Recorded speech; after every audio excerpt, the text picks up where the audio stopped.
పశ్చిమ గోదావరి జిల్లాలో ఘోర ప్రమాదం వెలుగు చూసింది. అదుపు తప్పి ఒక కాలువలోకి దూసుకెళ్లింది కారు. ఈ కారులో ఉన్న 5 ప్రాణాలు కోల్పోయారు. అందులో 3 మృతదేహాలు లభ్యమయ్యాయి. మరొక 2 మృతదేహాల కోసం ఇంకా గాలింపు కొనసాగుతోంది. పరివెల్లో ఫ్రెండ్స్ పెళ్లికి వస్తుండగా ఈ ప్రమాదం చోటు చేసుకుంది. అందులో ప్రాణాలు కోల్పోయిన వాళ్ళని చూస్తే Dushwanth age 18 years, Pothula Lakshmibanu 18 years, Rajaram 17 years, Nagabathula Sai Surya 18 years and Sai 18 years. అందరూ కూడా 18 ఏళ్ల వయసు లోపు వాళ్లే ఉన్నారు. ఒక్కరు మాత్రం ప్రాణాలతో బయటపడ్డారు. చెట్టు కొమ్ము పట్టుకొని మట్టా సంతోష్ ప్రాణాలను కాపాడుకున్నాడు. గట్టిగా కేకలు వేయడంతో చుట్టుపక్కల స్థానికులు వచ్చి సంతోష్ను కాపాడారు. వీళ్ళంతా కూడా నర్సాపురం బీటెక్ విద్యార్థులంటూ తెలుస్తుంది. ఇరగవరం మండలం ఐతంపూడి లోకల దగ్గర ఈ ఘటన చోటు చేసుకుంది. మలుపు దగ్గర ఇండికేషన్ లేకపోవడంతో వారు నోటీస్ చేయలేకపోయారు ప్రాపర్గా. ఆ మలుపు దగ్గర ఆ ఇండికేషన్ లేకపోవడంతో ఆ వేగంలో వాళ్ళు ఆ కారుని కంట్రోల్ చేయలేకపోయారు. కారు లోపలికి ఆ కాలువ లోపలికి దూసుకెళ్ళింది. ఈ నేపథ్యంలో 5 ప్రాణాలు కోల్పోయారు. యువకులు 5 కూడా 18 ఏళ్ల వయసు వాళ్ళే. 4 18 ఏళ్ళు, ఒకరు 17 ఏళ్ల వయసు వాళ్ళు. ఫ్రెండ్ పెళ్లికి వెళ్ళి వస్తున్న సమయంలో ఈ ఘటన చోటు చేసుకున్నట్లుగా తెలుస్తోంది. అందులో ఒక్కరు మాత్రమే ప్రాణాలతో బయటపడ్డారు. అదిగో ఆ ఇన్సిడెంట్ జరగడానికి ముందు కారులో ఇక మనందరికీ తెలిసిందే, ఒక 18 ఇయర్స్ ఏజ్లో ఉన్న ఒక 5 6 యువకులు ఒక చోట చేరితే ఎంత ఎంజాయ్ చేస్తారో, వాళ్ళ చేతిలో కారు ఉంటే ఎంతగా ఎంజాయ్ చేస్తారో మనకు తెలిసిందే. You can see that visual. ఒక్కసారి కొన్ని క్షణాల ముందు, ఆ ఇన్సిడెంట్ జరగడానికి కొన్ని క్షణాల ముందు పాపం అన్నీ వాళ్ళు ఇకేమీ తెలియదు, బయట ప్రపంచంతో వాళ్ళకి సంబంధం లేదు. They are just having fun in the car. వాళ్ళు ఎంజాయ్ చేస్తున్నారు. మంచి మ్యూజిక్ పెట్టుకొని, సాంగ్స్ పెట్టుకొని ఎంజాయ్ చేస్తూ అక్కడ వీడియోస్ తీసుకుంటూ సరదాగా ఉన్నారు. కానీ ఒక్కసారిగా ఇంత దారుణమైన ప్రమాదం చోటు చేసుకొని అందులో 5 ప్రాణాలు కోల్పోతే ఒక్క యువకుడు మాత్రం చెట్టు కొమ్మని పట్టుకొని వేలాడుతూ చివరికి ఎలా బయటపడ్డాడో మరి ఆ కారులోంచి మొత్తానికి బయటపడ్డాడు. చెట్టు కొమ్మని పట్టుకొని వేలాడుతూ ఇక ప్రాణం పోతుందన్న భయంతో గట్టిగా కేకలు వేయడంతో, ఆ ప్రాణ భయంతో చుట్టుపక్కల వాళ్ళు వచ్చి అతన్ని బయటకు లాగారు. అందులో 3 మృతదేహాలు బయటపడ్డాయి. ఇంకా 2 మృతదేహాల కోసం గాలిస్తున్నట్లుగా తెలుస్తుంది. ఒకసారి ఆ విజువల్ నేను మీకు ప్లే చేసి చూపిస్తాను. Let's take a look. వాళ్ళు ఎంత సరదాగా అప్పటి వరకు ఉన్నారు మీరే చూడండి. తమ్ముడు, డ్రైవింగ్ ఎవరు చేస్తున్నారు? డ్రైవర్ పక్కన ఎవరు కూర్చున్నారు? నువ్వు డ్రైవర్ పక్కన కూర్చున్నావా? బ్యాక్ సైడ్ నీ పక్కన ఎవరు కూర్చున్నారు? ఎంతమంది? ఇంకో పర్సన్ అడిగినా సార్ వీరమల్ సాయి కూడా ఎదురు కూర్చున్నాడు ఒళ్ళోని. అయితే 6. అదే ఎక్కినప్పుడు చూడాలి అలా అంటున్నారులే. ఇంకొక కుర్రోడు బండి అక్కడ పెట్టి ఇక్కడ ఏంటండి మధ్య పెరగంలోనే పడుకున్నాను సార్ నేను పెళ్లి స్టార్ట్ అయినప్పుడు. అది మనం ఎక్కినప్పుడు చూడాలి. ఎంత అవుతుంది కరెక్ట్ ఇక్కడికి వచ్చినప్పుడు టైం? సార్ ఇక్కడ మేము చెరువులో 10-20 అలా. సాయన కూడా ఫోన్ పని చేయట్లేదా? నీ ఫోన్ నా ఫోన్ వాటర్ అంటే ఒక ఫోన్ అక్కడ రింగ్ అవుతుందండి కాలువ కొట్టిన. ఇప్పుడు రింగ్ అవుతుంది. అయ్యే నీళ్ళలో పడినా రింగ్ అవుతూ ఉంటాయి కదా. ఇంకో ఫోన్ రింగ్ అవుతుందండి.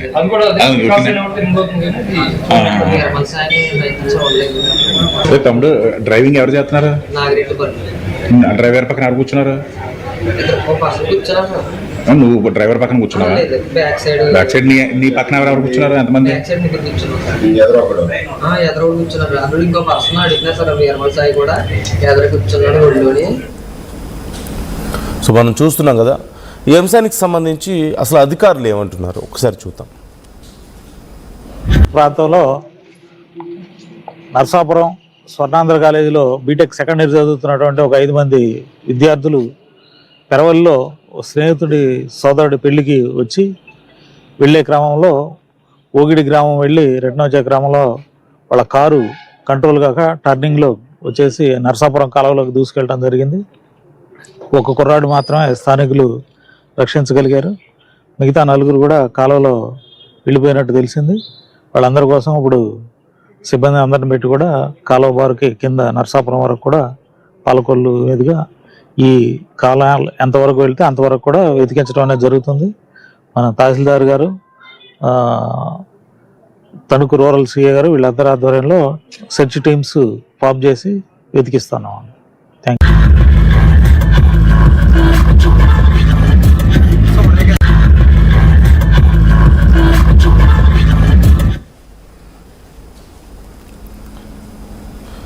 సో మనం చూస్తున్నాం కదా, ఇంకా సహాయక చర్యలు కొనసాగుతున్నాయి. మనోజ్ జాయిన్ అవుతున్నారు, మా ప్రతినిధి. మరిన్ని డీటెయిల్స్ తెలుసుకుందాం. మనోజ్, 5గురిలో 3 మృతదేహాలు లభ్యమయ్యాయి అంటున్నారు, ఇంకా 2 దొరకాల్సి ఉంది అంటున్నారు. ఈ ఇన్సిడెంట్కి సంబంధించి ఇంకా డీటెయిల్స్ ఎలా ఉన్నాయి, ప్రజెంట్ సిచ్యువేషన్ ఏంటి, వాళ్ళ ఫ్యామిలీ సిచ్యువేషన్ కానీ, అలాగే బయటపడ్డ వ్యక్తి, ఈ ప్రమాదం నుంచి బయటపడ్డ వ్యక్తి కండిషన్ ఏంటి?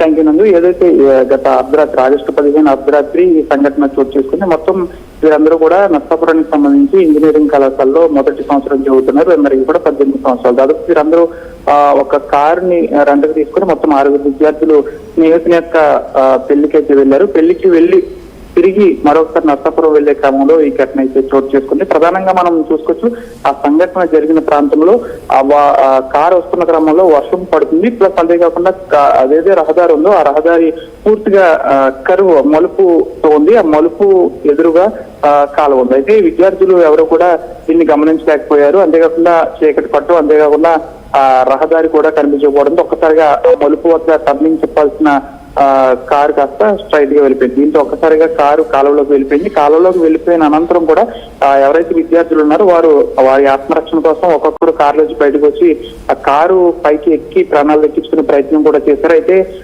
చిమ్మ చీకటి కావడం, రహదారి పక్కన ఎవరు కూడా లేకపోవడంతో విద్యార్థులకు ఏం చేయాలో అర్థం కాలేదు. ఒక విద్యార్థి ఎవరైతే మట్టా సంతోష్ ఉన్నాడో తాను మాత్రం ప్రాణాలు దక్కించుకున్నాడు. అయితే మిగిలిన 5 కూడా ఆ కాలువలో ఉన్న ప్రవాహానికి మొత్తం కొట్టుకుపోయారు. వీరిలో దాదాపు 3 విద్యార్థుల మృతదేహాలు లభ్యమయ్యి ఇంకా సాయి మరియు రాజారాం 2 యువకుల మృతదేహాలు లభ్యం కావాలి. దీంట్లో సాయి కిరణ్, పాల్గొనకు చెందిన సాయి కిరణ్ సంబంధించి దాదాపు వాళ్ళ ఫ్యామిలీలో తనొక్కడే కుమారుడు. దాదాపు 4 అన్నదమ్ములలో అందరూ అమ్మాయిలే, కేవలం తనొక్కడే అబ్బాయి. తను కూడా ఈ విధంగా కళ్ళం తావడం, మరణించడం ఆ కుటుంబంలో తీవ్ర విషాదాలు ఎదుర్కొన్నారు. మిగిలిన యువకులందరూ కూడా ఇతర ప్రాంతాలకు చెందినవారు. అంటే కోనసీమ జిల్లా ఒకరు, ఇటు పాలకొల్లు, కొంతమంది కొన్ని ప్రాంతాలకు చెందినవారు. వీళ్ళందరూ కూడా హాస్టల్స్ లో ఉండి చదువుకుంటూ ఉంటున్నారు స్వర్ణాంధ్ర కళాశాలకు సంబంధించి. అయితే స్నేహితుని యొక్క పెళ్లికి వెళ్లి తిరిగి మరొకసారి నర్సాపురం వెళ్లే క్రమంలో ఈ సంఘటన అయితే చోటు చేసుకుంది. ప్రస్తుతం సాయి మరియు రాజారాం 2 మృతదేహాల కోసం పోలీసులు గాలింపు చర్యలు చేపట్టారు. ఆచూకీ లభ్యమైన మూడు మృతదేహాలను కూడా పోలీసులు పోస్ట్ మార్టం నిమిత్తం తణుకు ప్రభుత్వ ఆసుపత్రికి తరలించారు. ప్రస్తుతం సంఘటన ప్రాంతానికి తణుకు ఎమ్మెల్యే ఆర్మీల రాధాకృష్ణతో పాటు ఇటు ఆచంట ఎమ్మెల్యే ప్రధాని సత్యనారాయణ కూడా చేరుకుని బాధితులకు సంబంధించిన కుటుంబ సభ్యులను పరామర్శించారు. వారికి అండగా ఉంటామని భరోసా ఇచ్చారు. దీనికి సంబంధించి ఒకే రోజు ఈ విధంగా 5 ఇంజనీరింగ్ విద్యార్థులు ఈ విధంగా కారులో వెళ్లి క్షేమంగా ఇంటికి తిరిగి రావాల్సిన విద్యార్థులందరూ కూడా ఈ విధంగా కాలువలోకి పడి ప్రాణాలు కోల్పోయిన పరిస్థితి. ఉజ్వల భవిష్యత్తు ఉండాల్సిన విద్యార్థులందరూ కూడా కేవలం 18 సంవత్సరాల వయసులో ఈ విధంగా ప్రమాదవశాత్తు ప్రాణాలు కోల్పోయారు. మనోజ్, ఇట్స్ వెరీ హార్ష్ ఖచ్చితంగా పేరెంట్స్ని బ్లేమ్ చేయడం ఈ టైంలో. But at the same time వాళ్ళందరూ కూడా 18 ఏళ్ల వయసు, 17 ఏళ్ల వయసు ఉన్న వాళ్ళు, కార్ లైసెన్స్ ఉందో, వాళ్ళకి డ్రైవింగ్ వచ్చో లేదో కూడా తెలియదు. మరి వాళ్ళకి కార్ ఎలా ఇచ్చారు? ఆ పిల్లలకి కారు ఇచ్చి ఎలా పంపించారు? అందులోనూ ఆ నైట్ టైంలో వాళ్ళు ఇలా ఎలా జరిగింది అసలు ఇది? అంటే డీటెయిల్స్ ఏమైనా తెలుస్తున్నాయా అసలు? ఆ కార్ ఎవరిది, వాళ్ళు డీటెయిల్స్ ఏంటి అనేది? ఈ కారుకు సంబంధించి మొత్తం ఈ 6 విద్యార్థులు కూడా ఇతర ప్రాంతాలకు చెందినవారు. వీరెవరికి కూడా కారు లేదు. ప్రధానంగా చాలా ప్రాంతాల్లో రెంట్కి కారు అనేది ఇస్తారు. అదే విధంగా వీరు ఈ 6 విద్యార్థులు కూడా కొంచెం అమౌంట్, కొంత మొత్తంలో అమౌంట్ వేసుకుని ఒక చోట కారు తీసుకున్నారు. ఒక రోజు వ్యవధి. అయితే ఈ కారు తీసుకుని వీరు ఎంజాయ్ చేస్తూ కూడా ఇతర ప్రాంతాలకి తిరిగి వెళ్ళి వచ్చేస్తున్నారు కూడా. అయితే దాదాపుగా దీనికి సంబంధించి యువకుడు ఏదైతే ఆగస్టు 15 అర్ధరాత్రి 12 గంటల సమయంలో సంఘటన జరిగింది. ప్రాణాలు దక్కించుకున్న యువకుడు చెప్పిన వివరాల ప్రకారం భారీ వర్షం కురిసింది. అయితే ఆ వర్షం కురవడంతో మాకు రహదారి సరిగ్గా కనిపించలేదంటూ ఆ యువకుడు అయితే చెప్పిన పరిస్థితి. కారుకు సంబంధించి వివరాలు సేకరించే పనిలో పోలీసులు పడ్డారు. ఆ కారు ఎవరిది, ఎక్కడి నుంచి తీసుకొచ్చారు, అదైతే కారుకు సంబంధించి రెంట్